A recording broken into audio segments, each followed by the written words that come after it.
But when we talk about baseball, we can do certain things to judge it, to learn about it, and things like that. And a lot of those things are statistics and stuff. And for Sam McDowell, he had a 16-year career. He was a 6-time All-Star. He was the ERA titleist in 1965. His career, he has 42 career WAR. He won 141 games, lost 134. His lifetime ERA plus is 112, and his WHIP is 1.3. But when you look at anyone's life, there's the baseball life, and then there's the other parts of the life.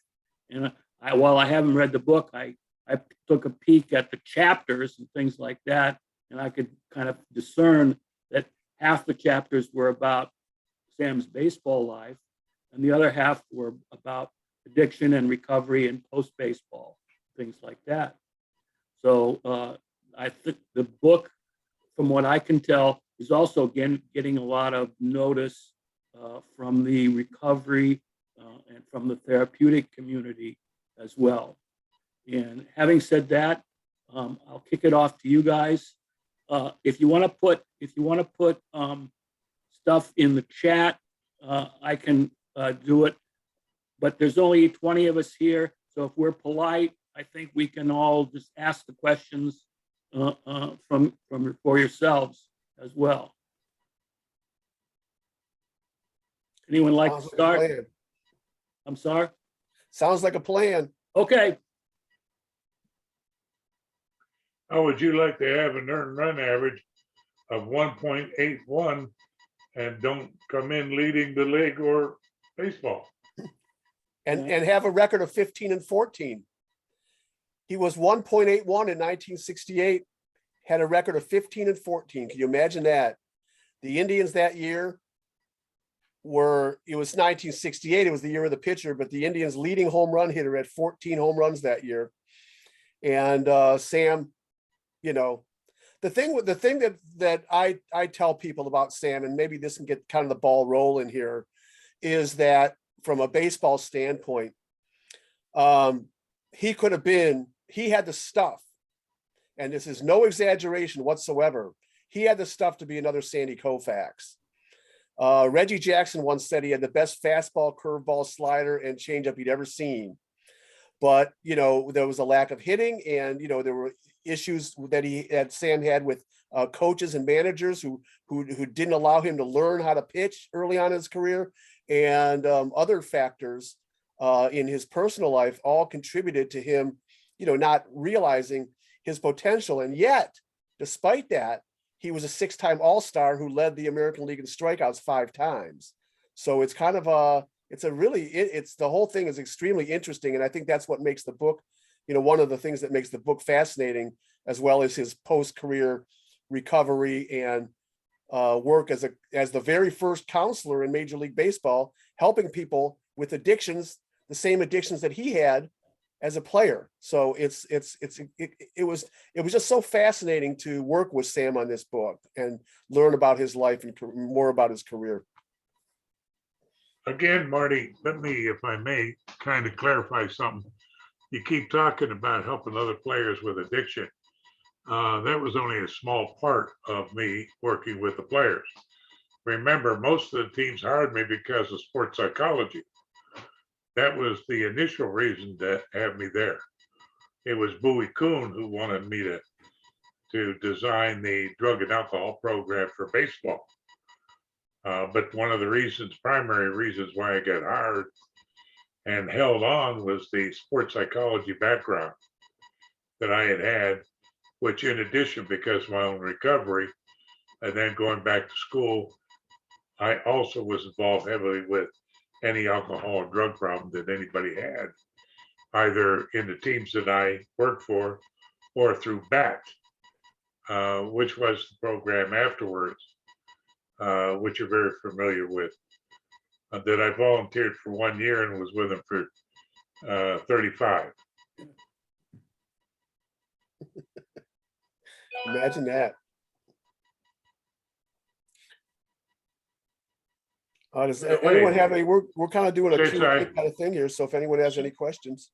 since I brought it up, does anybody out there other than Marty know who led baseball in the earned run average that year? That I had a 181 earned run average and didn't come close to winning it. Does anybody remember who it was? Who did? Was it Gibson? That's Pardon right. me?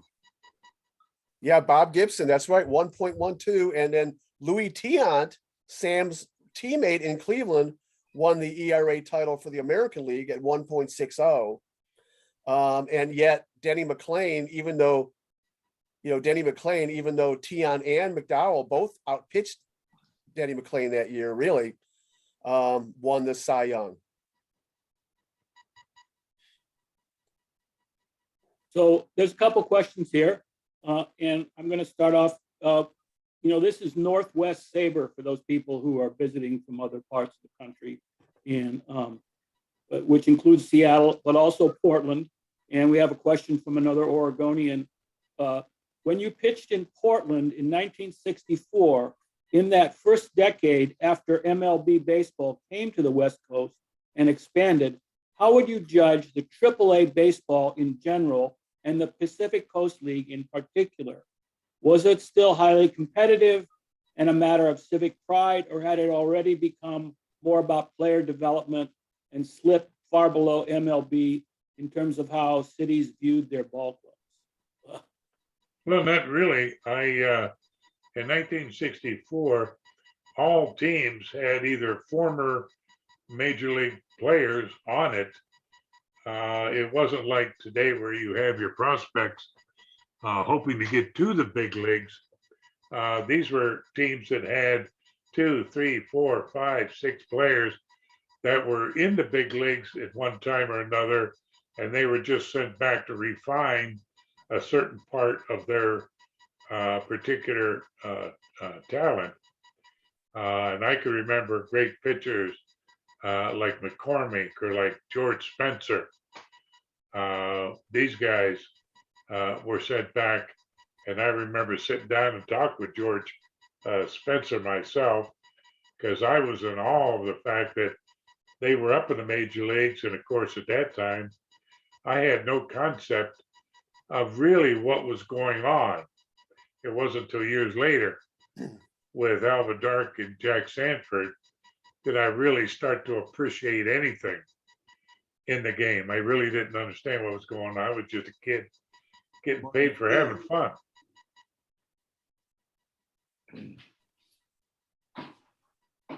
Sam might want to regale us with a story, which I found one of the most fascinating in the book about his time in Portland, because it came after a very traumatic experience in his professional life in the 1964 spring training, when he had so many issues with pitching coaches and managers, calling his pitches and not really teaching him the science of pitching.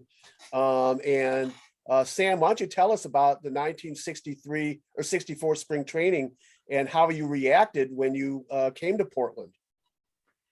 Well, for the previous 3 or 4 years, they would bring me up to the major leagues because I earned my way in the minor leagues to go up to the major leagues. I'd go up to the major leagues, and immediately the pitching coach and or the manager, or just the manager, would initially start calling my pitches over and over and over. And I had no say what to do on the mound. And I'm not necessarily saying that I was a genius and I should have been left alone. No, it was the fact that they weren't telling me why they wanted me to do certain things or how to do certain things or what have you. They had called all my pitches. I'd get my ass kicked, and they'd send me back to the minor leagues. And when I go back to the minor leagues, let me give you a perfect example. It was in 1963, I think it was. I was sent back to the minor leagues, and I lasted 2 games. One was a no-hitter, the other one was a one-hitter, and they immediately brought me back up, and they said it wasn't doing me any good in the minor leagues. But that was kind of my case, throughout my career, they'd send me to the minor leagues, and I'd do great. I'd do well.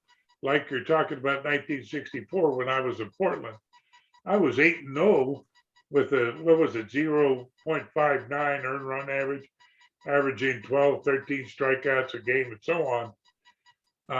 But they bring me to big leagues and would call all my pitches. I'd get my ass kicked and send me back. So in spring training in 64, I was pitching a game against the Giants in Phoenix.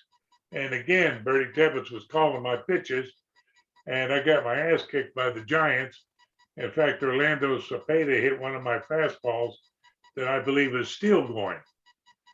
But after the game was over with, they called me into the office, both Gabe Paul, the general manager, and Bertie, and said, look, it's not working out for you here in the big leagues.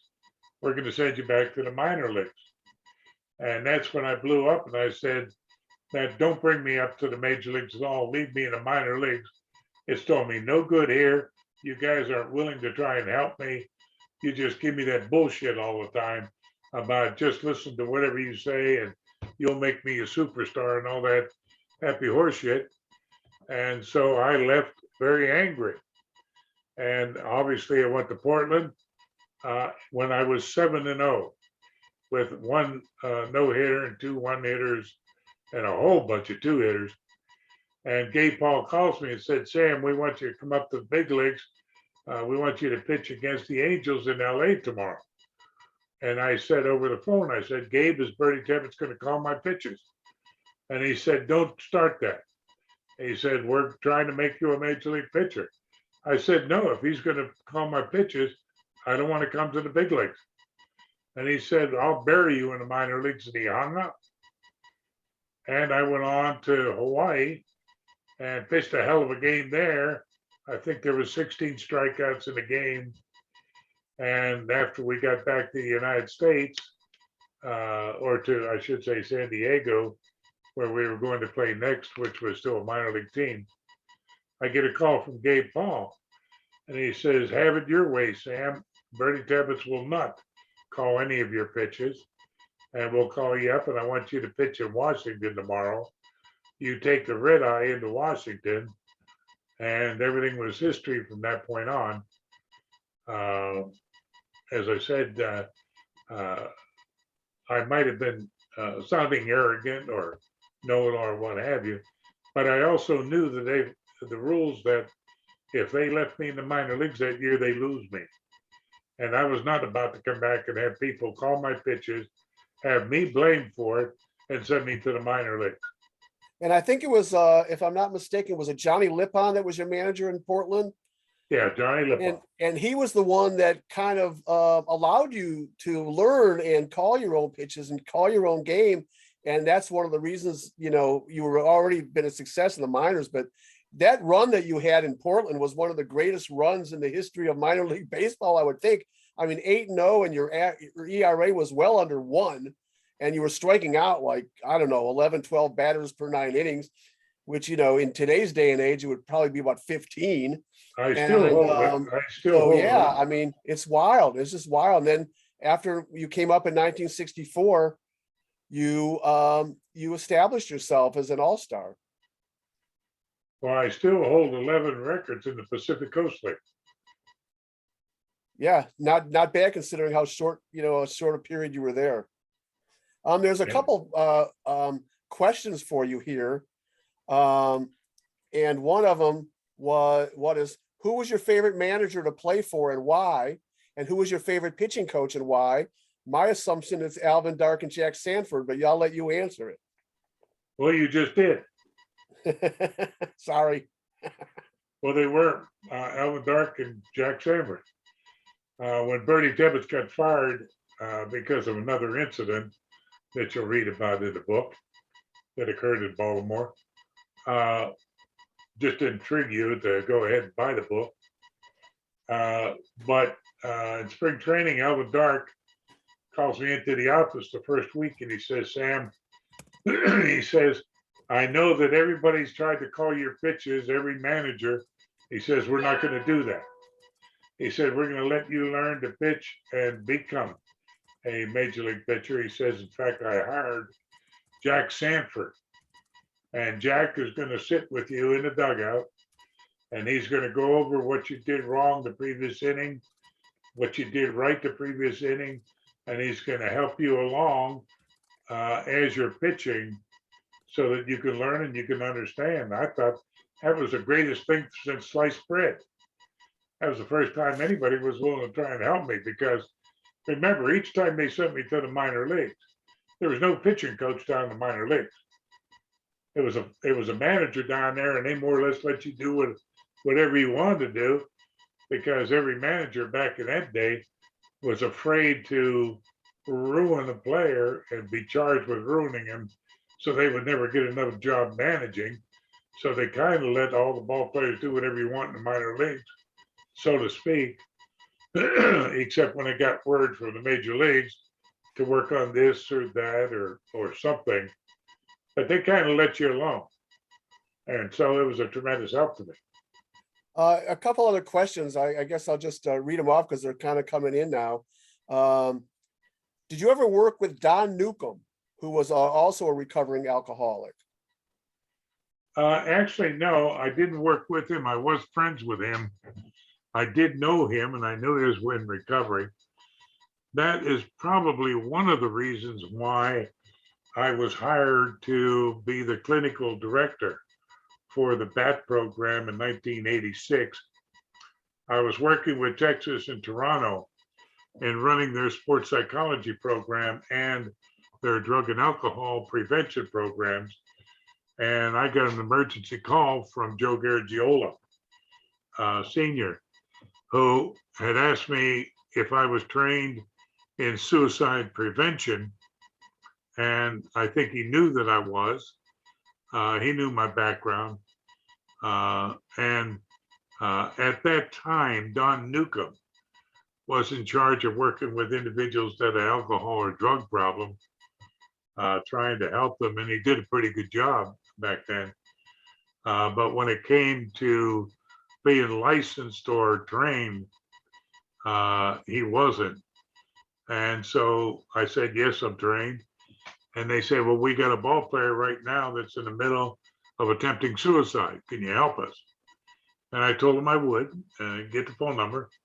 And I called the player and I talked to the player. I stabilized him. I calmed him down.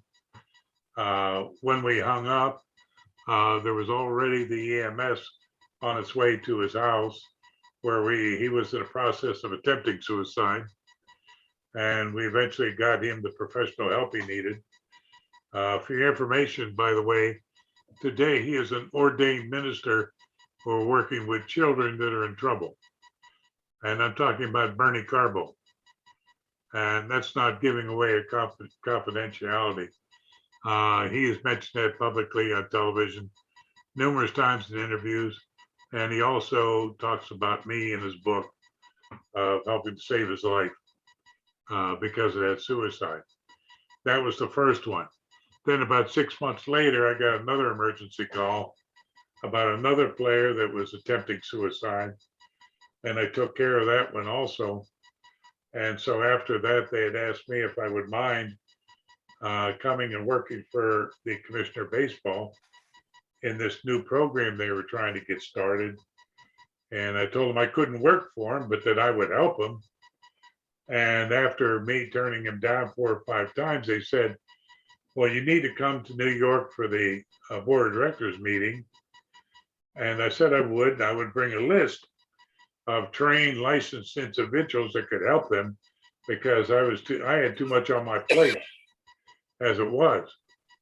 And so I went to New York and I had Joe Garagiola a list of, I believe, 10 or 12 names on it of people, licensed therapists that could help him. And there's 22 players sitting there at the table. And I believe 14 of them were Hall of Famers. And he tears the paper up in front of me and he says, you're working for us. And I said, I can't. I said, I'll tell you what, I'll volunteer for 1 year and help train whoever you want me to. But I've got too much on my plate. I volunteered for that 1 year and I was working for them. for 35 years up until 2 years ago when I retired. I'm still on the board of directors. Here's another question for you, Sam. Who was the most challenging batter you ever faced? The first 9,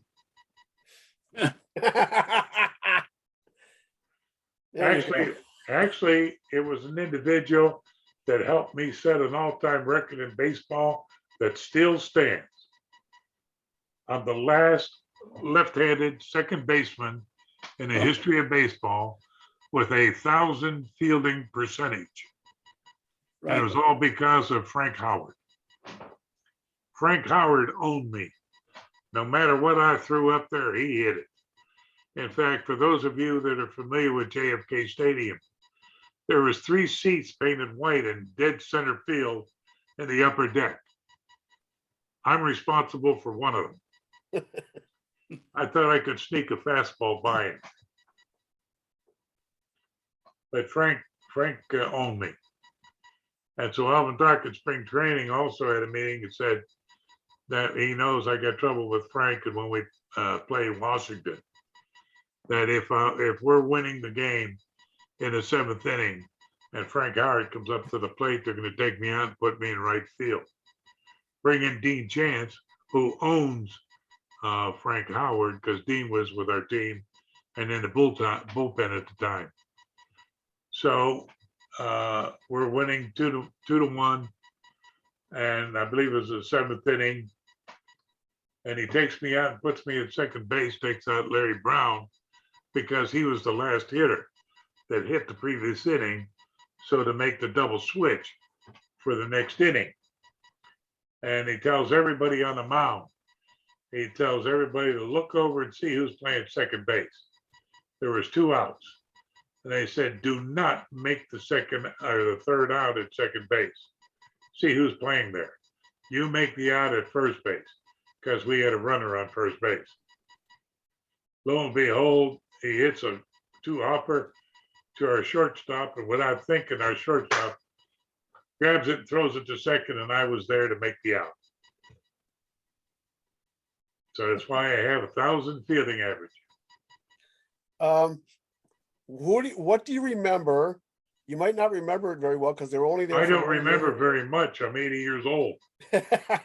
What do you remember? What I remember about what I know about this team more than anything is that Jim Bouton did his famous book Ball 4, his kind of biography of that season. But what do you remember about playing the Seattle Pilots in Seattle at Sick Stadium during their only season in 1969? Well, to be quite frankly, I just thought, well, it's a new team, new uniforms, with that goofy pilot hat that had all the ribbon on it, like as if you're a 20-star general. And it really wasn't that big of a stadium because it really was the minor league stadium. Right, Sick Stadium. That I pitched in previously when I was in the Pacific Coast League. But I really don't remember much about the Seattle Pilots, other than they were just huge guys, like Dick Raditz, Bill Green. I mean, I'm talking guys 6'7", 6'8". That was one team you didn't want to fight with. Okay. What are your memories? And by the way, we have quite a bit in the book about this particular individual, very tragic case. The Indians had a first baseman named Tony Horton, and he was suffering from major emotional issues. And he used to stand up at the plate and grind his bat like into sawdust. And he didn't really find any joy in playing baseball. And I'll let Sam take it from there. What are your memories of playing with Tony Horton? And do you have any interaction with him today? Tony, I would say, could have been probably one of the great hitters in baseball. At least in my mind, I think he had some fantastic talent. He was a great hitter, a great player, and he was a pretty good guy. I really wasn't that much of a friend with him like I was with, say, a Max Alvis or a Jose Askew. or Ken Huck Harrelson or something like that.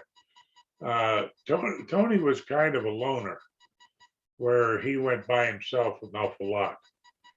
But on one of the days that you're referring to, I happened to have been pitching. And prior to a game, I don't talk to anybody. I don't care if it's newspapers, television people, nothing. I don't talk to anybody, including my teammates, and they know it.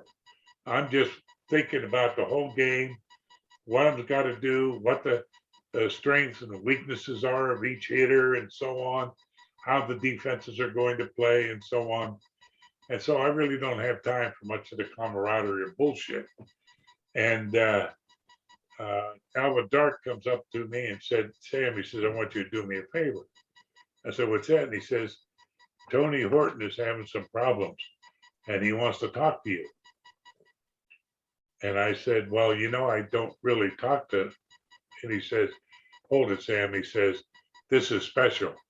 He said, there's a situation going on with Tony right now. And he says, he really needs to talk to you. And we've tried to get him to talk to everybody else, but he wants to talk to you. And I said, okay, no problem. So I actually went with him down to the bench where we could be alone, because everybody was coming off the field, going up into the clubhouse to change, to shower, get ready for the game. And so there was nobody on the bench. So I went down there actually in my baseball underwear and sat with Tony. And Tony had asked me a bunch of personal questions and what have you. And he told me I was about the only person that he thought he could talk to, which I thought was nice, but I didn't, I wasn't a therapist then. And I just tried to listen to whatever he was saying and what have you until it was almost time for the game to start. So we concluded our conversation. We both walked up the dugout through the hallway upstairs so I could finish getting dressed, and he went to Alvin Dark's office. And then that was the last I saw of Tony until, I'd say probably a month later, maybe 2 months later, when we were playing in Anaheim. And I knew then, by the way, that they put him into a psych hospital and they'd got him some help because he had some serious mental problems. And I'm told he also attempted suicide at one time, which I was unaware of. But in any event, sat down with him at lunch one time in Anaheim, and he seemed normal. He seemed good. We joked, clowned around a little bit and what have you. But I am told that as soon as we left, that basically his parents put him back in the hospital because that was a little bit too much for him too soon, getting back with, his fellow teammates. And I had heard that he was in a hospital again for a long period of time. But it wasn't, I want to say probably 3 years ago, I saw on Facebook a video. And here was Tony Horton. He was teaching, I believe, his grandchildren how to hit and play baseball in his backyard. And I thought that was awesome. Yeah, I saw that too. I didn't know that you saw that, Sam. Yeah. It was interesting with Tony. There was a game, maybe a month before he left the team and left baseball for good, where the game was over and he just stood there at first base frozen. And I believe it might have been Max Alvis or someone said, someone's got to go and grab Tony and get him off the field because he doesn't even know the game's over. Very, very sad situation. He actually, the event that Sam was talking about was it was between games of a doubleheader on August 28th, 1970. Sam was going to pitch the second game of that doubleheader.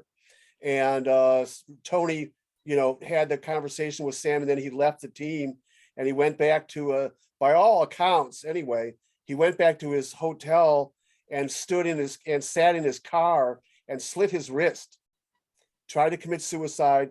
They got him to the hospital. He survived, of course, and he ended up living with his father for a long time. He got into the banking industry. And apparently, he's done all right since then, but he will not talk about baseball. He's been approached for interviews on a few occasions, and he will not discuss it. He just does not. It's in his past. He will not discuss baseball at all. Now, let me ask you this question, Sam. By the way, before you go on, I don't know if you remember this, but it was famous all over television. We were playing in Yankee Stadium. Yeah. And we were beating the Yankees as usual. The Cleveland Indians were Yankee killers back in those days. They hated us. But they brought in Steve Hamilton, who used to be one of our teammates with Cleveland. But he had one of those loop-de-lollipop pitches. Folly floater. Yeah, volley floaters that he would use once in a while in a game, and he got 3-2 on Tony, and he threw him one. And Tony took 3 or 4 steps up in front of the box, swinging from his ass, going to hit it out, and he popped it up about 10 feet. That was it. And the catcher caught it right there at home plate. And he got down on his knees, and he crawled all the way back to the dugout. And people thought, oh, isn't he being funny? Isn't he cute? But some people believe, and I don't know if that's accurate or not, some people believe it was kind of indicative of some kind of mental or emotional issues that Tony was having. And my own opinion is that he was trying to be funny, because that was Tony. It was. Tony would do certain things a lot of times just to be funny, because we would all do things, crazy things, just to be funny, to get a laugh, And he was that good of a guy. And I just felt so bad for the guy, because, as I said, I really believe he could have been one of the greats in the game. I want to preface this question. People, you might not know this, folks, but Sam McDowell was such a huge standout at the high school level. In fact, probably one of the greatest high school pitchers in American history, that he announced his decision to the team that he signed with, the Indians, on national television in 1960, which is very, very rare, back then. He was invited onto the game show To Tell the Truth, which is back on the air now, by the way. He was invited on To Tell the Truth. He was one of the contestants, and the other 2 were imposters. And after the show, he only got 1 vote as Sam McDowell. Another guy got 3. But anyway, after the episode was, they said, okay, now Sam is going to announce where he signed. On national television, Sam announced, I've signed with the American League Cleveland Indians. So it's kind of interesting. But anyway, that leads into this question. Sam was from Pittsburgh, and he was an unbelievable. I mean, he threw I don't know how many no-hitters and one-hitters at the high school level. But Timothy Hurlick wants to know, what was it like to grow up in Pittsburgh during the 1960 season when they won the World Series? Actually, the 1960 season, I was already a professional baseball player playing for Lakeland for the Cleveland Indians in D-ball. In fact, I was in winter ball in St. Petersburg, and I remember laying on the bed talking to my girlfriend back then, who was in downtown Pittsburgh, watching the festivities because of Mazeroski's home run that won the World Series in 1960. And I was down in St. Petersburg and watched the last 6 innings of the game. That kind of was my view in the 1960s. But as most of you know, or maybe don't know, I very rarely ever heard of a game I never saw a game, never went to a game, football, basketball, or baseball in my entire life until I pitched a professional game myself. Even though I went to high school only 2 blocks away from Forbes Field, and I pitched batting practice for the Pirates when I was 15 or 16-year-old. Because I was doing that well and getting that much notoriety in Pittsburgh. And so the Pirates thought it was a good gesture thinking that I would automatically sign with the home team. So they had me come down and pitch batting practice. But the problem was I had to get home to do my homework. Even though they invited me and my parents to stay and watch the games, I couldn't afford to do that. So I never saw a game, never heard a baseball game on the radio. I was always doing something. Everybody in my family was athletic. They were all involved in sports in one thing or another. And I played, as you know, football, basketball, baseball, cross country, and track in high school. So there's not a single day went by I wasn't practicing or in some athletic event. And so I just didn't have the time. I remember bandied about once in a while to hear in school or somewhere the name Ralph Kiner or Dale Long or Bob Friend or Elroy Face. That was about it. And you also played a little tennis, you told me. That's my game. Now, you got a question here. What was the best thing about your fastball? Meaning, how did you do it? I'm assuming, that sheer velocity. You were still throwing you were clocked at 103 miles an hour with the Yankees in '74 when you were, you were gripped by alcoholism by that time. It's an amazing stat there. But anyway, what was the best thing about your fastball outside, I suppose, of just the sheer velocity? Well, I actually threw 3 or 4 different types of a fastball, as most pitchers do. I would throw with the seams, all 4 seams on top of them when I wanted to throw the ball up so that it would rise. We know that it doesn't actually rise. It stays on the same level where it doesn't sink as much when you use all 4 seams. And you're throwing over 100 miles an hour, so it's not going to take much to keep on the same level. Then I would put my fingers in between the seams and I would throw. That's when I would get my ball to sail a little bit. It would sail a little bit into a right-hander. And then I would drop it down 3/4 and I would throw in between the seams. It'd be a sinker. I would take some of it off the fastball so it could sink, especially when we needed double plays, where I had to have them hit the ball on the ground. And then when I threw sidearm to a left-hander, I had the 1 seam in between both my fingers so that it would ride away from a left-handed hitter. As to the fastball, I'm sorry. As to the fastball itself, that's one of the things that I know that it kind of bothered me with the new concepts and new pitching ideas that they had. I was fortunate enough in my job that I was always on the field with the players at the major league level as well as minor league level for the 40-some years after my active baseball career. And I saw the changes that came about in baseball, which I didn't think much of, to be honest with you. But because of money and economics, baseball started to change where they got rid of all the players. Teams were only, or major league teams were only allowed to have 6 minor league teams or 7 minor league teams, and then they cut them back where they were only allowed to have 5. Remember back when I signed the Cleveland Indians, we had 12 minor league teams. The Dodgers had 19 minor league teams. I mean, you had so many players that were ready to step in to take your job away from you that it wasn't funny back then.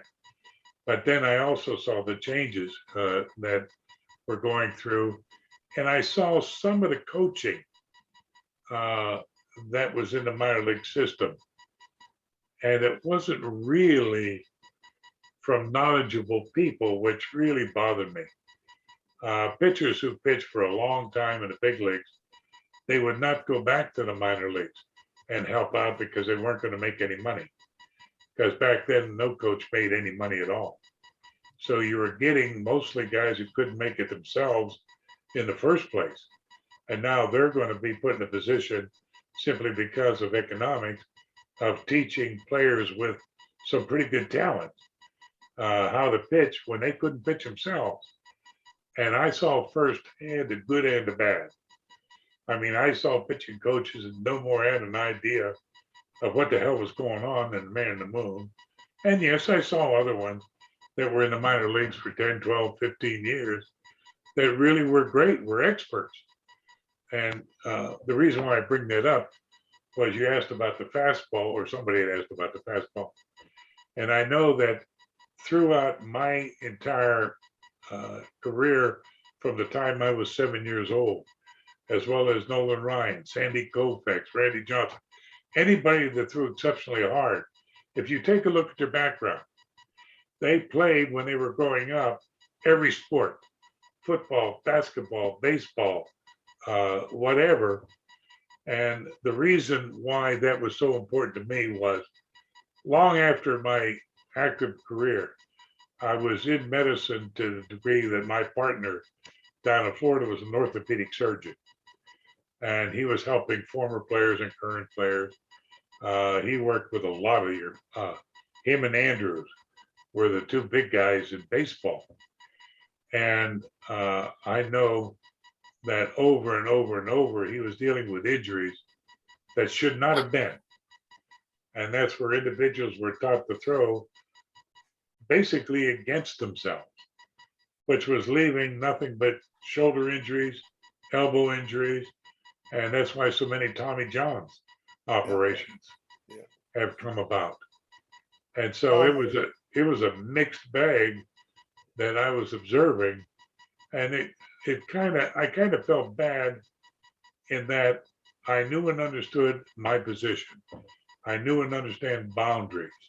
In fact, when I was hired by the Toronto Blue Jays, their minor director, Bobby Maddox, had asked me when I was being interviewed if I would be willing to help some of the pitchers in their organization in addition to my regular job.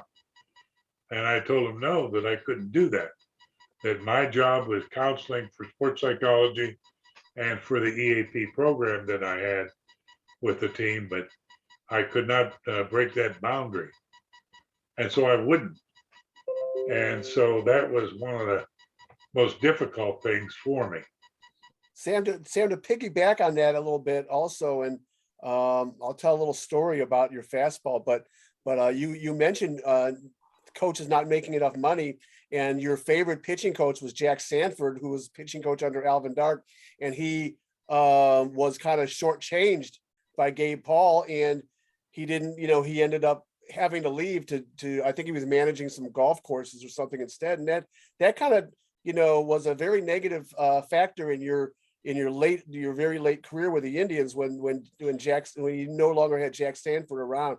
Real quick though, I think. Well, before you let me finish that thought. Sure, go ahead. Okay, what you did bring up was the fact that, and it's in Jack Sanford's book, by the way, that he wrote, was that when I found out that he was going to quit and go manage golf courses, I had asked him if it was money, because I loved the guy and he helped me so much. And he said, not really. And I offered to take some of my salary and add it to his salary if it would help him stay with the team. And he said, no matter what, he appreciated it, but he wanted to get out and go play golf. Now, I want to tell a quick story.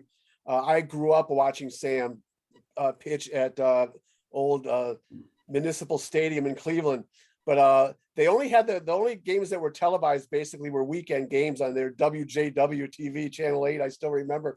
And one day in 1966, it was really, I think toward the very end of the season, the Indians were playing the Tigers, and Sam had it all together. He had pitched, he had struck out the first 9 guys he faced, and he had 14 strikeouts through 6 innings. And the record at that time was 18 strikeouts in a ball game. He was just destined to break it that afternoon. And he made the mistake, I guess you could say it was a mistake, of telling the manager, that was George Strickland at the time, I think I'm getting a little fatigue in my shoulder or something like that. And instead of just saying, toughing it out or whatever, or says Gitlin didn't want to make the mistake of ruining Sam. So he took him out of the game. And I was so pissed. I was like, you're an Indians fan in the 1960s. You don't have a lot to cheer for other than Sam McDowell, striking out 19 or 20 guys and setting a record. And I was so mad. But Sam tells You weren't more about that story. You weren't the only one that was pissed. and then they blew the lead for you. Yeah, you guys, you were up 5-1, and someone came in, blew the lead, and I think Sonny Siebert ended up coming in relief and winning that game in like 11 innings or something. But you didn't even win the game. Yeah, back in those days, we really and truly took pride, all the players, in winning games, and that was the most important thing for us, was winning games. And all I told George was, I said, George, my shoulders are getting a little tight. I said, would you do me a favor, keep an eye on me? And I said, have somebody ready in the bullpen, but I can go another inning or two. And he said, no, you're out of the game. That was it. Didn't you? You should have said, I got 14 freaking strikeouts here. I'm about to set an all-time record. This was how many years before Roger Clemens or Kerry Wood, right? That wouldn't have mattered. Yeah, I guess not. Here's another question for you, Sam, because we're running. I want to make sure I get a couple of these in. What do you think about the current owners lockout and the labor situation today? I think it's garbage. I think that at this point in life, both with the owners and with the players, I cannot believe that there's anything holding them apart. I don't care what it is. I think both their egos are out of touch, and I think the game should get back to the way it was. I will say this, I don't like some of the rules that they have changed in the game because they have taken a lot of the science of the game away. I just think it's a sad commentary. And I'm sure that there's intricacies going on behind the scenes that to them seem very important. But in the long run, they're not important at all. They need to get their ass together, get back on the field, and let's go play ball. Yeah, thank you, Sam. Bravo. What memories do you have of the 1973 and 74 Yankees? Well, that was a tough period of time in my life. That's when I was really heavy into my drinking and alcohol. And that's when I was lost in New York, to be honest with you. I mean, I was a lost puppy there. But I had the sore arm, as you know, from when I got traded to San Francisco. I had torn my rotator cuff, was unaware that I tore it. In fact, if you look at my season in 1971, the last half of my season, I did very little. I was on the disabled list, off it, on it, off it. The shoulder that I tore was just killing me. Then they traded me to San Francisco. And during the middle of that year in 72, after getting an MRI, which was new back then, they found out I tore the rotator cuff. And from that point on, they really didn't have the medical wherewithal to go in and sew that back up so that I could pitch again like they do today. Today, a torn rotator cuff is no big deal. 8 weeks later, you could be back pitching. But back then, it more or less was the end of your career. But if I was able to rest an extra 2 or 3 days in between starts, I could go maybe 7 innings. And back there, for a pitcher only to pitch 7 innings, it was embarrassing. I mean, we took pride in completing our games. But the playing for Rfk, to me, was once in a lifetime deal. I loved the guy. I thought he was an unbelievable manager. Of course, he gets traded. He goes to Detroit. Next year, I'm playing for Bill Verdon, strictarian, military type, very good man, very good guy, but I just couldn't do it anymore.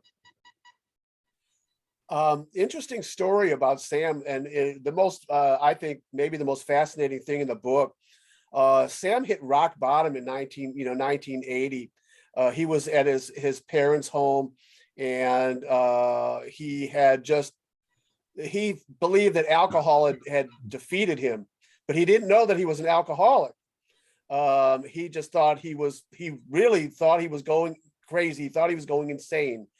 He told me, and it's a really interesting chapter in the book. But anyway, he finally went into recovery at the Gateway Rehab Center in Pittsburgh. And there was a guy named Twersky, Dr. Twersky, who really played a huge role in his life. And he never drank again, which was wonderful. But anyway, somewhere, I think, what was it, in 1982 or so, 1981, whatever it was, he was pitching. He was just warming up. There was some kind of exhibition, I think, in Jacksonville, Florida, and he was being clocked, and he was still throwing in the upper 90s, clocking. And then some scout came up to him and said, "Do you want to go back into Major League Baseball?" Sam was what, 37, maybe then, 38, 37. And he thought about it. Sam thought about it, but he decided against it because he thought the lifestyle of a major league ball player would, bring negative temptations back to him in terms of his alcoholism and so forth. And so he declined to do that. And Sam has been asked, did he ever have any regrets about his life and his career? And Sam has told me and other people, no, I don't have any regrets. And it really shows. Sam, when I was interviewing Sam and talking to Sam throughout the whole process of writing, co-authoring the book with him, he just had his head was so together, and I was really impressed with that. He seemed so, contented about his life and career and everything. And he's able now to appreciate where he wasn't during his career. He now is able to appreciate all the things he accomplished as a ball player and all the things that he's accomplished in his post-baseball career. And I think that's, really wonderful. But that doesn't lead into another question. So have you followed, you might not know, but I don't know how close you're following it, Sam, but there's a question. Have you followed the case around the death of Tyler Skaggs, the Angels pitcher? And do you have any thoughts around the intersection of the opioid crisis and professional baseball? Well, no, I didn't follow Tyler and his situation very closely, mainly because I wasn't involved and I didn't even know about it for a while until later on. But getting back to the opioid problem, that's the reason why I came back into baseball, because during the time when drugs were coming into baseball in the early 80s, late 70s, early 80s, that's when Bowie Kuhn had heard about my recovery, had heard about me going back to school, heard about me becoming a licensed therapist and counselor. And he contacted me and asked me to design a program for baseball that would help take care of the drug problem that was going on at the time, which was, as I said, the early 80s. And I did. I took 2 or 3 months, designed a program and sent it to him. He said, thank you, but no thank you, because it was too involved. And it dealt with also addressing alcohol in baseball. And he said they didn't need to address that. That's no problem. That strictly the drugs are the problem. And so I went about my way. I had my own practice in Pittsburgh with teenagers that were in trouble. And lo and behold, a couple of weeks later, the president of the Texas Rangers calls me and he tells me he wants my program. And in fact, what's interesting is just 3 days ago, I was on the phone talking probably half an hour with Tom Grieve, who was the general manager back then of the Texas Rangers. And we were reminiscing about the old days. In any event, I kept trying to talk him out of it because I knew baseball. I knew what they were interested in, what they wanted to talk about, deal with, and so on. And so I kept trying to talk Mike out, Mike Stone, then the president. And I didn't know that he not only had a degree in law and business, but he also had a degree in psychology. His wife was a drug and alcohol counselor for 35 years. And so the program that I designed for them, he knew exactly what it was, and that's what he wanted. And that's what eventually most of baseball took on to this day. Sam, you mentioned that the reason you thought that baseball or Bowie Kuhn didn't want you to tackle the alcohol problem in baseball was because there were so many advertising ties to, Anheuser-Busch and Miller Beer and all the, beer and even, liquor companies or whatever it is. And Oh, it was big money. yeah, It was big money for baseball. And I understood it. And what he didn't understand was I wasn't against social drinking. I'm still not. There's nothing wrong with social drinking. Fine, go to it. It's for those individuals that were born with certain genes that are alcoholics that I was interested in dealing with. Anybody else have any questions? Does the host want to say anything or? Yeah, go ahead, Tip. Go ahead, Tip. So I have a question for Sam. I have a question for Sam. As I sit here listening to this, I was Googling your book, and another book came up called The Sports Writer Who Punched Sam McDowell. And I'm wondering if you have a story there that you can share with us. My. I have no idea what this is. Actually, tragically enough, there is no story there. Oh. This is a sports writer. Let me preface it this way. Back in the day, journalists, the way they wrote was they strictly tried to get the story done the right way and tried to tell the readers exactly what was going on and what happened.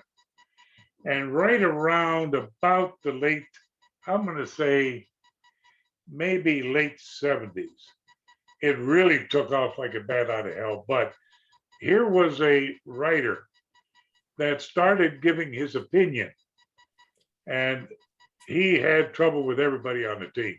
Duke Sims would not talk to him anymore. Max Elvis would not talk to him anymore. And if he came up to you when, after game's over with and you have all the press around you, if he stood there with everybody, these players would stop talking and say, "I'm sorry, I'm not giving any interviews right at the moment." And the minute he would walk away, they would give the interviews. That's how bad the relationship got. And that's neither here nor there. What had happened was he was the type of a writer back in the days. The writers knew where the players were drinking, where our watering holes were, and they would stay away from there. They'd go find their own, just like umpires. Umpires had their own watering holes, writers had their watering holes, and so on. Not this writer. He continually would try and go to whatever bar the players were at and try to sit in to get his story, to get his scoops. Well, he came to this one hotel where we were downstairs drinking, where we did almost every night after the games. And he kept coming over to our table, just standing there, not involved with the conversation, not saying anything. And finally, it reached a point where I told him, "Move away, get away, go over there." And he said, "No." And the minute I stood up, he went to push his hands back on me to keep me from going towards him.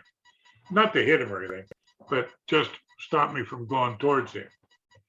Well, that's when his hand hit me in the side of the neck. He takes that as saying he punched me, which, okay, neither here nor there, I don't care. But when he did do that, I said, "Let's go outside. Let's settle this outside right now." He said, "Okay." I turn my back and I go outside.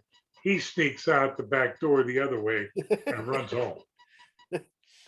There's several things in the book about, I won't mention the name of the writer, but. Oh, you can, it don't bother me. Well, okay, it was Bob Dolgan was his name. And Sam tells wonderful stories about his relationship with Bob. Had several confrontations with Bob Dolgan. I knew Bob Dolgan a little bit when I was just starting out. He was okay with me, but he was kind of a dour. He was not a very he was, if he cracked a smile, it would have, his face would have cracked. It would have, if he had cracked a smile. But he was okay to me. But there's some wonderful, wonderful passages in the book about Bob Dolgan and Sam and their very interesting relationship they had.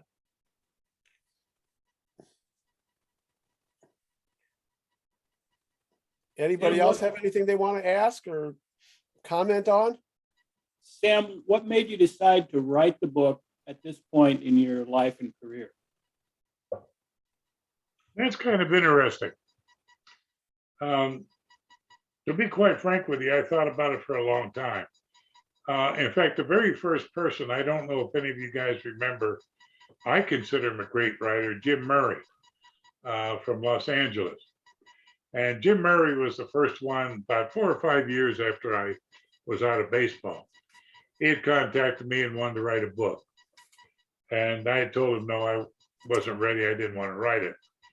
And I had probably 7 or 8 different writers, Russ Snyder, who used to write for the Cleveland Plain Dealer, Bob Seddick, used to write for the press there. They all wanted to write a book. And they were more or less interested in sensationalism. And it's at my point in life, I could care less about sensationalism. And like I told Marty when we first started to talk, whether or not he was offended or hurt, I told him I wasn't interested in money. I wasn't interested. In fact, with the contract that he and I have, it's proof of it, because money wasn't a big thing with me. It was, I wanted to do something where it could help somebody else. And I wanted to do it in such a manner that it wouldn't be a turnoff from the beginning. Because I know that if you're in a position where you want to tell people what to do, what not to do, and how to do it, automatically they're going to set up the defense. And I didn't want that. What I wanted was, there's a lot of people out there that right now are sitting on the fence who need help, don't know it, don't understand it. And by reading the book, they will understand it. They will see it, they will feel it, and they will know. And that's the reason why when Marty and I started to work, he was saying earlier, well, when he interviewed me, well, basically it never reached a point where there was actually an interview. Right. He would have me send 2 or 3 chapters, and then he would ask me questions about the chapters and about this paragraph, about that paragraph. And he also was a stickler for the dates, which I'm very glad and very happy to make sure that it's a factual book. That when we say the home run was hit at 3:30 on Saturday afternoon, it actually was 3:30 Saturday afternoon. Because, and I'll tell you in a minute about another story why that's important. But in any event, I would sit down and I would try and put myself in the shoes of people that are right now where I used to be. And also in the baseball part of it, I wanted people to know the insides of what was going on, not the typical bullshit you see in a lot of sports books now, where I hit this home run, I hit that home run, I knocked this guy down, I knocked that guy down. To me, I wasn't thrilled about that. People can read that in many other books. As you probably all know, my name's been mentioned in probably 50 books, one form or another, good and bad. And that's okay. That wasn't what I was after. As I say, I was after wanting people to know the real insides, the real truth, what went on, One of the examples, some of you are old enough to know the announcer, Bob Neal. Used to be the television and radio announcer for the Indians before Herb scored. And he used to get on my ass all the time about throwing the wrong pitch, throwing change-ups, throwing curveballs. Why don't I stick with the fastball and this and that? And he never knew that Joe Adcock and Bernie Tebbetts were calling my pitches. The whole time they were calling my pitches, and he should have been getting on their ass, not mine, for calling the type of pitches that were being hit. But he didn't care about that, okay? But I wanted the people to know the real facts that were going on. And also, as I said, for people today that are struggling, both with alcohol problems, emotional problems, psychological problems, the whole gamut. I wanted them to know there's no problem. There is light at the end of the tunnel. And it's not that difficult. If I can do it, sure as hell anybody on earth can do it. Getting back to what I was going to say before about how things could change, the more you're retired, the longer you're retired, the better our careers get. I remember when I was the therapist and counselor for the Toronto Blue Jays, they had a batting coach that was there, Gene Tennis. And Gene Tennis, when I was active and he was active, he was the catcher for the Oakland A's.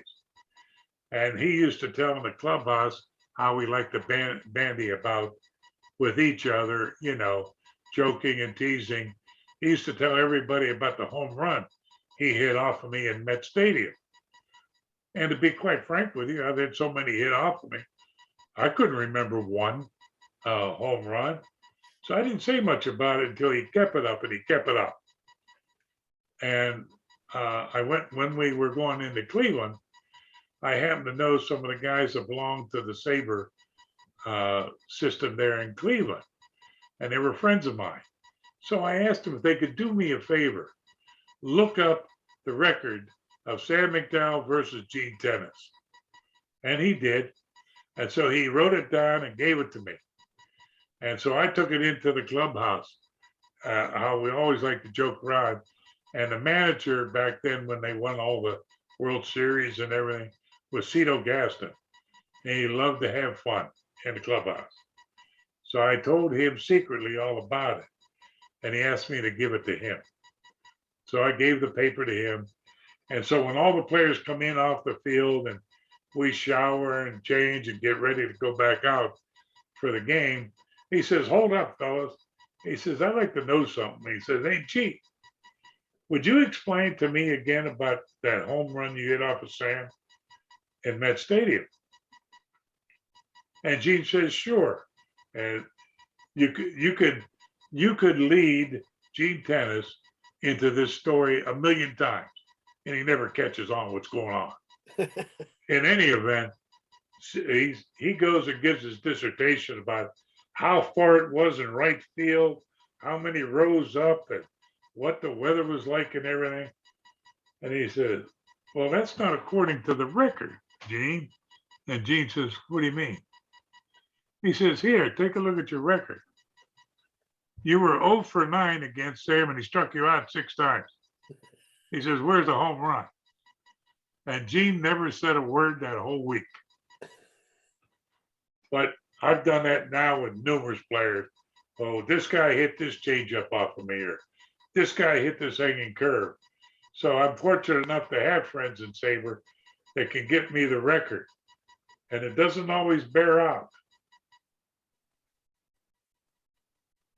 It's an interesting story, and I don't know how long we're allowed to go here, but We have time. We're not okay. We'll go along. Well, I had just on my end here, I had just concluded writing a book called the Ultimate Cleveland Indians Time Machine book. It actually turned into a series. I've done the Red Sox and Mets and Cubs and Tigers and Yankees, and coming out soon. I'm working on the Cardinals now. They're, basically complete histories of these major league franchises. But anyway, I had just finished writing the Indians one, which was my first one I did. And I was thinking to myself, somebody should do a biography of Sam McDowell, because no one had ever done a biography. I thought his life was fascinating. I didn't know all the details like I learned. But I contacted the Indians and they gave me Sam's phone number, and Sam said, this is a wild coincidence because I've been thinking about doing my autobiography. Why don't you write one chapter of my autobiography and we'll see if I like your writing. And he was very complimentary about my writing. He said I wrote seductively, which no one ever said that before, which was very nice of him. And he liked my style, and the rest is history. I ended up, co-authoring the book with him. And it was, I'm 65 years old now. I worked as a sports writer for, several decades. But this was the most wonderful professional experience I've ever had in my life. Doing this, co-authoring this autobiography with Sam. It's just been an incredible experience, and the sales, have been, just astronomical. I'm just blown away by it and very thankful. But it wouldn't have been possible if not for Sam being so open to my work, and I'm forever, indebted to him for that. Well, thank you. Well, I'm retired from that field myself, and I won't hold that against you. and I'm talking about being a counselor, and I noted in the publisher's weekly review of your book, it said it was a worthy addition to the recovery library and taught books about recovery and stuff. And I wonder, if after a while this book may become part of people's libraries about addiction and recovery. It's interesting you brought that up because as of, I guess it was, I'm going to say it was probably, you could correct me as usual, Marty, was that a week ago or 2 weeks ago when I mentioned about a recovery center out in California who heard about the book. And I have a very close friend of mine that lives out there that he used to be the agent for Mickey Rooney and for Casey Stengel. And I've known him for 50 years. And he had talked to him about the book and showed him the book. And as soon as it's available, he wants to order 20 of those books for his rehab. Yeah, you mentioned that. That was probably a good maybe 3 weeks ago now, 2-3 weeks ago. But yeah, I told you he would correct me no matter yeah. what. Well, it's interesting because Publishers Weekly, it was really a really nice review that Publishers Weekly gave. But I was taken aback because it said, it's great for people, in terms of the healthcare field. And people in recovery and all, great for that library. But it's also a great baseball book. Sam, plays it down a little because I know Sam's initial, his thought was he wanted to be a very important book, a help book, that help people. And it does, it absolutely does. But as a baseball book and his journey, even in his childhood and how his childhood, affected his his career and his life is, and in the minor leagues and major leagues, his the first 10 chapters is all about his childhood and his career. And then the last 10 chapters is his recovery and post-career. And the whole thing, it's a great baseball book. It really is. It's a page turner, I think. And at least that's what I've been told from people that have read it so far. And it's just so it's called The Saga of Sudden Sam, The Rise, Fall, and Redemption of Sam McDowell. So you can look it up, The Saga of Sudden Sam. It's on Amazon, and it's going to be officially out on Wednesday, but people have been pre-ordering it like crazy. Just so all of you know, when you buy the book, and of course, every one of you will buy the book, correct? In any event, you're going to see something on the front page that was specifically picked out. My pitching on the cover of the book.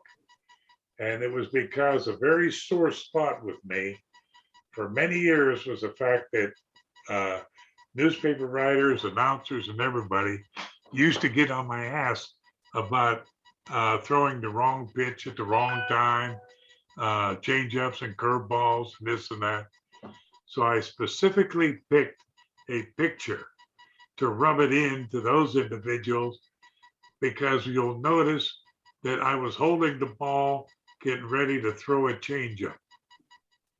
Very few people probably will know that or pick up on that. I didn't pick up on it until you told me. Yeah, it surprised the hell out of me at the Wahoo Club. That one guy picked it out. I Yeah. couldn't believe it. I could not believe it. By the way, another thing you'll see on the cover is that, for what it's worth, Steve Garvey wrote the foreword to the book. Very complimentary of Sam in the foreword, but it was kind of nice that we were able to get, you know, a celebrity like Steve Garvey to actually write the foreword to the book. So that was pretty cool too. One other question, Sam, real quick. Did you interact at all with Doc Gooden? I can't discuss that. Okay, there you go. That was what was Doc, of course, had his issues with addictions and so forth. So anybody Still else does. have? Still does. He's in the hospital. Oh, yeah. And, Wow. telling you people things you don't know. Yeah, I didn't know that. No, one of my scout friends tells me that he gets calls occasionally from people that he scouted, get in trouble, and that he goes and helps them and stuff like that. Do you still find that you get some calls from people that you'd worked with before to come and help them out, even though you're retired and stuff? Oh yeah, well, we don't have the exact count. I tried to find it, but over the 42 years that I worked as a counselor therapist, I helped over 160 different individuals just with alcohol and drugs alone, and a total of 340 with either emotional or psychological problems.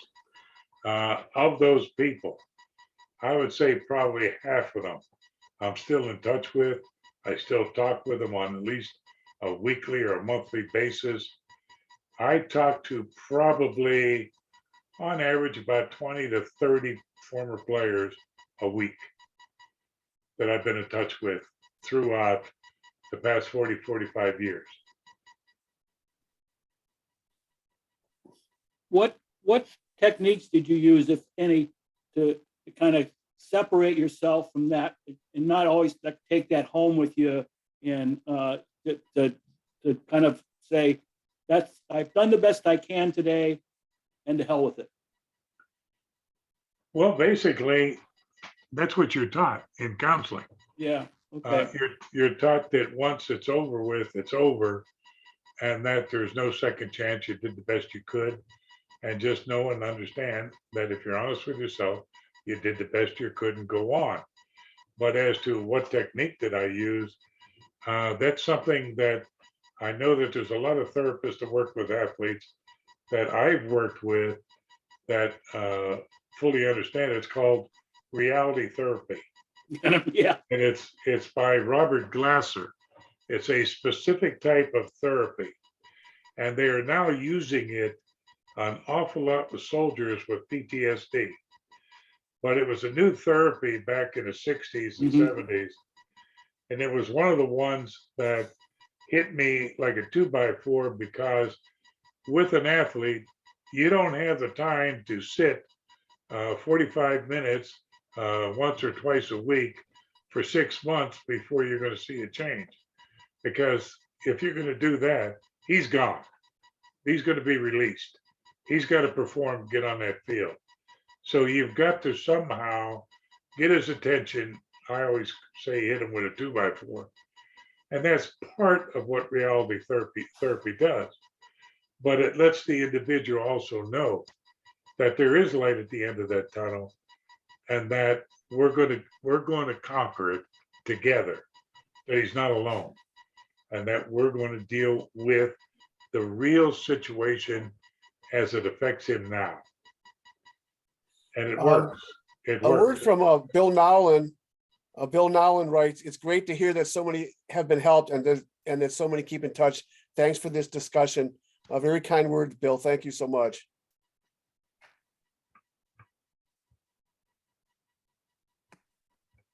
Anybody else? Oh, one person asked, what was it like pitching in RFK Stadium? It was fantastic, except against Frank Howard. I can imagine. No, we enjoyed it. In fact, that was kind of interesting. That was also the 100th year celebration. And remember, they had the All-Star game back there in, what was it, 68 or 69? They had the All-Star game there, and they also had the president, Nixon, who was there and had us all over to the White House for a major dinner and then meet the president personally, one-on-one. It was just fantastic because that was a celebration of the 100th year of baseball also. 69, because 69. 1869 was the Red Stockings or whatever became the first. You covered that game. You covered that game. 1869, didn't yes. Yeah, I threw out the first pitch. I'm not that old, for goodness sake. 1860.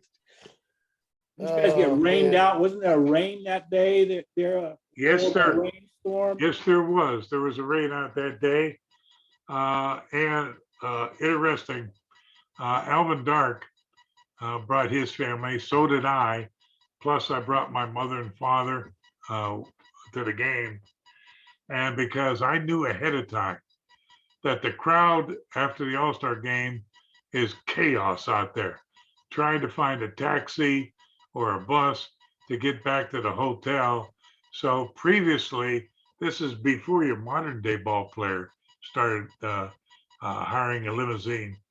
I had hired a limousine for the entire day. I took my parents and my family all over Washington, then dropped me off at the stadium, then took my family to the stadium, and it just a torrential downpour. And so my limousine, I walk out the door and there's my family waiting there for me, and there's the limousine. And so they're all crowding into the limousine, which I guess one of those stretch limousines, it sits probably about 15 people, but Alvin Dark and his wife and his kids were standing out there getting soaked. So I asked them if they wanted to ride too, and they were very grateful, even though they were soaking wet, getting a ride back to the hotel. But yeah, it was a typical Washington, D.C. downpour. Timothy Hurlick, or I don't know if it's Hurlich or Hurlick. This has been great. Can't wait to buy the book from my local bookseller. Thank you so much, Sam and Marty. Thank you for the compliment. Mel writes, does Macho still have a stronghold on players, or do they now have a better understanding of trauma and addictions? He's talking about current players. I would say that with what has transpired in baseball over the past 40 years, it was like pulling teeth to get it started in the game. And I'm talking about education. If you were to understand the clubhouse scene, the days that I played, almost everybody on the team smoked. Everybody drank after a game. In fact, in my 15 years in the major leagues, I only knew of 2 players that didn't drink. Everybody had 2-3 beers after a game. It was normal. And there was that old idea of play hard, drink hard. You know, it was funny. Everybody laughed about a ball player that goes out and gets drunk the night before and then shows up at the game and goes 3 for 4. Mickey Mantle's famous for a lot of his quotes about, I saw 3 balls coming at me and I hit the middle one, and all that stuff. And it was a joke back then and we all had fun. But because of education and because of the different programs that they have in baseball, you would not recognize the clubhouse. You wouldn't. Nobody smokes, nobody at all. And I would say of the 25 to 30 players on the roster, I would say that maybe 3 or 4 might have a beer or two after a game, and that's it. That's the change in the game of baseball. It's a good change in a lot Yeah, of but ways. like I said, there's nothing wrong with social drinking. Anybody else? I think we might be coming to the end here. Okay. Well, thanks everyone. This has been great. This has been awesome. Some wonderful questions. Marty and Sam, I want to thank both of you. Marty did all my work for me in wrangling the questions. That's okay. And, I hope you don't mind. we're grateful very much. And just as a side point, I think Powell's still has some copies of that book that you can get a hold of if you can get on the Powell's website. Oh, Powell books. Yeah. The Saga of Sudden Sam is sold everywhere. Most people get it off of Amazon. It's what's really crazy, Marty, and you didn't mention it, is that we have a big signing coming up at the Collectors Convention in Strongsville, March 23rd, 4th, and 5th. And we went to the publisher to try and order a couple hundred books, and they don't have any. They're sold out. Mhm. Yeah, So they're doing a second printing, and we were able to get 25 more books and we have about, we had 70 something in hand, so we're gonna have 100 books to sell at the collectors, the sports memorabilia collector show in Strongsville, Ohio here. And according to Sam's friend who set up that program for us, or set up that event for us, 100 might not be enough. We might have to take orders and tell them that the book's coming a little bit later, I guess. We'll see. Some part of me hopes not, and part of me hopes that that we'll sell more than 100, and we'll have to just write down their names and addresses, I guess. But that's the way it's been. I went to the Wahoo Club. It's called the Wahoo Club. It's the #1 fan club for Indians baseball, Guardians baseball now, even though they kept their name Wahoo Club. But anyway, they flew Sam in for an event, a special event just for Sam, and flew him in from Florida where he lives. And I'm used to selling my books, and someone maybe every 5 minutes, someone will buy my book every 10 minutes. I look up from the table and there's a line of 40 people there. I'm like, are you kidding me? My head was swimming. I'm like, this isn't crazy. I wasn't used to, that kind of attention on me. Because I was at that table alone. They were getting it. Sam was at a different table autographing the books, but it was like, so I had to really be sharp and make sure I got the books to everybody. But what I thought was very interesting at the Wahoo luncheon there was that the fire marshal would only let 100 people in the room, and we sold 104 books, which I thought was quite. Well, yeah, because someone was like, oh, I want one for my uncle, and I want one for my brother, and I want one for myself. There you go. There were a lot of people that bought multiple books. We sold 100. There was because of COVID, the event was sold out. There was 100 people there. That's all they would allow. And we sold 104 books. There was just, it was great. I still think there's 2 that didn't get a book. Yeah, probably. Yeah, there might have been a few that didn't. That one woman was embarrassed because she said, who didn't get a book? And she was embarrassed and she didn't get one. But I think she ended up getting one after that. Yeah, she did. Well, gentlemen, I enjoyed it. Okay. Thanks a lot, everybody. Thanks, everyone. Okay. It's been big. Okay. All right. You guys have a great night now. I'm gonna cut us off here. So long.